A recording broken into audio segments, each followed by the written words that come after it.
નમસ્કાર, ચક્રવાત ન્યૂઝ સાથે હું છું જાનવી. આજના મહત્વના સમાચારમાં વાત કરીએ તો આણંદ જિલ્લામાંથી એક ગંભીર ઘટના સામે આવી છે. આણંદ જિલ્લામાં મહીસાગર નદી પર આવેલો ગંભીરા બ્રિજ આજે તૂટી પડ્યો છે, જેના કારણે વડોદરા, ભરૂચ અને દક્ષિણ ગુજરાતને જોડતો મહત્વનો માર્ગ ખોરંભે થયો છે.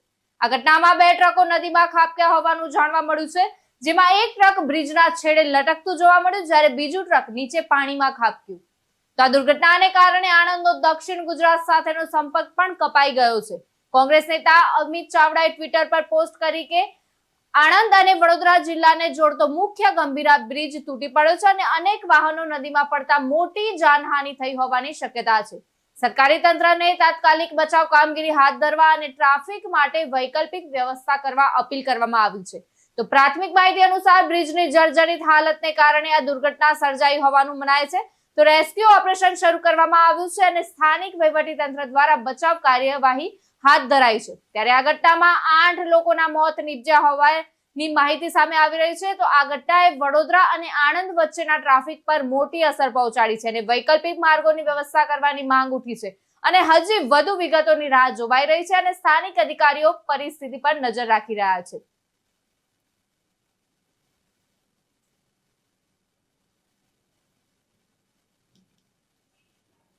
તો આણંદ જિલ્લામાંથી એક ગંભીર ઘટના સામે આવી છે. તો આણંદ જિલ્લામાં મહીસાગર નદી પર આવેલો ગંભીરા બ્રિજ આજે તૂટી પડ્યો છે, જેના કારણે વડોદરા, ભરૂચ અને દક્ષિણ ગુજરાતને જોડતો મહત્વનો માર્ગ ખોરંભે થયો છે. આ ઘટનામાં 2 ટ્રકો નદીમાં ખાબક્યા હોવાનું જાણવા મળ્યું છે, જેમાં એક ટ્રક બ્રિજના છેડે લટકતું જોવા મળ્યું, જ્યારે બીજું ટ્રક નીચે પાણીમાં ખાબક્યું.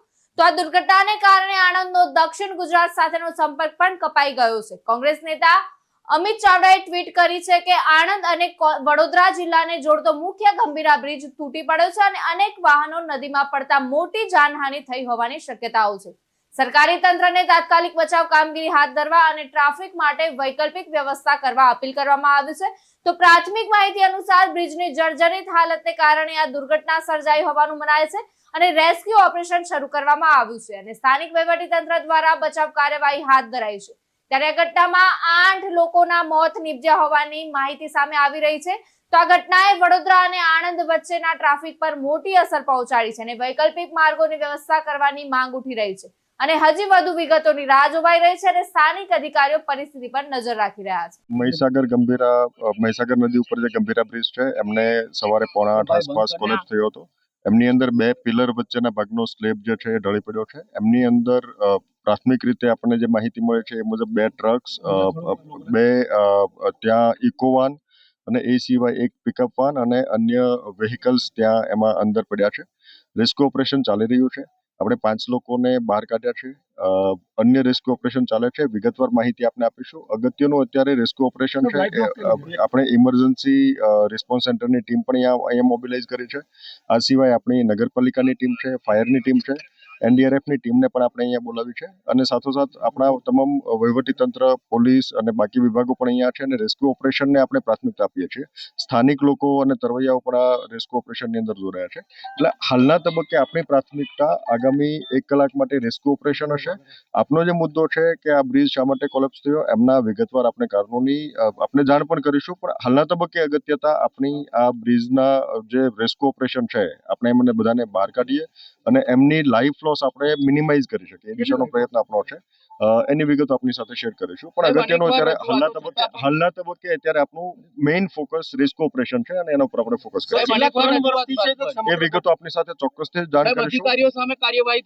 ચોક્કસથી આપણે જે પણ કાર્યવાહી કરવા પાત્ર છે ચોક્કસથી કાર્યવાહી કરીશું. હાલના તબક્કે અગત્યનું અત્યારે રેસ્ક્યુ ઓપરેશન છે અને એના ઉપર ફોકસ કરીને આપણી સમગ્ર ટીમ મોબિલાઇઝ કરીએ છીએ અને રેસ્ક્યુ ઓપરેશનમાં આપણે તમામ સ્થાનિક લોકો પણ સહયોગ કરી રહ્યા છે. આપ તમામ આગળ પણ અપેક્ષા છે કે રેસ્ક્યુ ઓપરેશન ઉપર ફોકસ કરીને આપણે એના ઉપર આપણે એ દિશામાં સંયુક્ત સહિયારા પ્રયાસો. આજે વહેલી સવારે આણંદ અને વડોદરા જિલ્લાને જોડતો મુખ્ય બ્રિજ ગંભીરા બ્રિજ, જે વર્ષો જૂનો બ્રિજ છે, જેના પરથી ખૂબ મોટા પ્રમાણમાં વાહનોની અવરજવર થાય છે. લોકો આ બ્રિજનો રોજ હજારોની સંખ્યામાં યુવાનો રોજગાર અર્થે આ ઉપયોગ કરીને સામે કાંઠે જાય છે. વહેલી સવારે બ્રિજ તૂટી પડ્યો અને એના કારણે લગભગ 5 કરતાં વધારે વાહનો નદીમાં ખાબક્યાના સમાચાર છે અને મોટા પ્રમાણમાં જાનહાનિ થયાની શક્યતાઓ છે.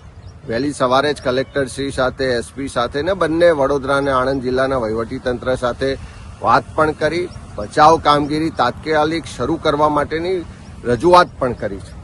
પણ વારે વારે આવા બનાવો બને છે કેમ પહેલી રજૂઆતો થાય કે આ બ્રિજની મરામત જરૂર છે, બ્રિજનું આયુષ્ય પૂર્ણ થઈ ગયું છે તો નવો બ્રિજ બનાવવાની જરૂર છે, બ્રિજ જો ભયજનક હોય તો એને બંધ કરવો જોઈએ, એની મરામત કરવી જોઈએ. સરકારી તંત્રની ગંભીર બેદરકારીને કારણે આ બનાવ બન્યો છે અને લોકોના જીવ ગયા છે. ત્યારે એવા સંજોગોમાં સરકાર આખા ગુજરાતમાં આવા બનાવો બને ત્યાર પછી જાગે છે. વહેલા કેમ નથી જાગતી? જો વહેલા જાગી હોત તો આ બનાવ ના બન્યો હોત, લોકોના જીવ જવાની જે શક્યતા છે જીવ ના ગયા હોત. મને જે જાણકારી છે મુજબ મોટા પ્રમાણમાં લોકો નદીમાં ડૂબ્યા છે અને આ જે બનાવ બન્યો એના કારણે આખા વિસ્તારમાં અત્યારે ખૂબ ચિંતાનું વાતાવરણ છે. અમારા બધા જ કાર્યકરો, આગેવાનો, ત્યાં સ્થાનિકો પણ મદદમાં છે. પણ સરકારને ફરી મારી વિનંતી છે કે તાત્કાલિક એના માટેની એક્સપર્ટ બચાવ ટીમો મોકલવામાં આવે અને આખા બ્રિજ પરનો જે ટ્રાફિક છે એની વૈકલ્પિક વ્યવસ્થા કરવામાં આવે અને આની યોગ્ય તપાસ થાય. પણ પહેલી તાત્કાલિક જરૂરિયાત છે કે એની બચાવ કામગીરી કરવામાં આવે. આજે ગુજરાતમાં ફરી એકવાર મોટી દુર્ઘટના ઘટી છે. આ દુર્ઘટના માનવ સર્જિત દુર્ઘટના છે.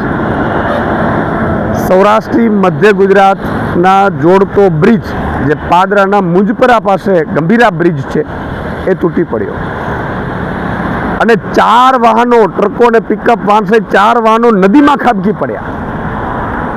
અત્યારે જે સમાચાર મળી રહ્યા છે એમાં 2ના મોત થયા છે, 3 લોકોના રેસ્ક્યુ કરાયા છે.